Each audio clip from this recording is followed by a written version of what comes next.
കഴിഞ്ഞ ദിവസമേ എറണാകുളത്ത് വെച്ചിട്ടൊരു വ്യക്തി എൻ്റെ അടുത്ത് വന്നിട്ട് ചോദിച്ചു, ചേട്ടാ ഞാൻ ഫോൺ എടുക്കാൻ മറന്നുപോയി, ആ ചേട്ടൻ്റെ ഫോണൊന്ന് തരുമെന്ന് ചോദിച്ചു. അപ്പോൾ ഞാൻ പറഞ്ഞ് തരാൻ പറ്റില്ല എന്ന് പറഞ്ഞു. നമ്മളങ്ങനെ തന്നെ പറയുള്ളൂ. അപ്പം തന്നെ അദ്ദേഹം ഒരു പേപ്പർ എൻ്റെ അടുത്ത് വന്നിട്ട് പറഞ്ഞ്, ഇതിലൊരു ഫോൺ നമ്പർ ഉണ്ട്, ഒരു ഉപകാരം ചെയ്യ്, ഈ നമ്പറിൽ വിളിച്ചിട്ട് ഒന്ന് പറ, ഞാൻ ഇവിടെ നിൽപ്പണമെന്നൊന്ന് പറയാൻ പറഞ്ഞു. അപ്പോൾ എൻ്റെ മനസ്സെന്തോ ഒരു ബുദ്ധിമുട്ട് തോന്നിയതുകൊണ്ട് ഞാൻ പറഞ്ഞ്, ഇല്ല എനിക്കത് വിളിക്കാൻ പറ്റില്ല എന്ന് പറഞ്ഞു. അങ്ങനെ ഞാൻ അദ്ദേഹത്തെ ഒഴിവാക്കി.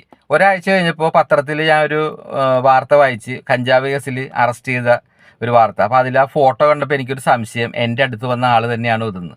അപ്പോൾ എനിക്ക് നിങ്ങളോട് പറയാനുള്ളത്, ഇതുപോലെ അപരിചിതർ വന്നിട്ടുണ്ടെങ്കിൽ നമ്മൾ അവർക്ക് അശ്രദ്ധയോടുകൂടി ഇത്തരം കാര്യങ്ങൾ ചെയ്ത് കൊടുക്കരുത്. നമ്മൾ സൂക്ഷിക്കണം, കാരണം നമ്മളും പെടാതിരിക്കാനാണ്. കാരണം ഇവരുടെയൊക്കെ ഒരു തന്ത്രം എന്ന് വെച്ചിട്ടുണ്ടെങ്കിൽ, വിൽക്കുന്നവരും വാക്കുന്നവരും തമ്മിൽ ബന്ധമില്ലാതിരിക്കാൻ ഇങ്ങനെയുള്ള ചില പരിപാടികൾ കാണിക്കും. അതുകൊണ്ട് നിങ്ങൾ ശ്രദ്ധിക്കുക. ഈ വീഡിയോ എല്ലാവർക്കും ഷെയർ ചെയ്ത് കൊടുക്കുക. എൻ്റെ ചാനൽ സബ്സ്ക്രൈബ് ചെയ്യാൻ മറക്കരുത്.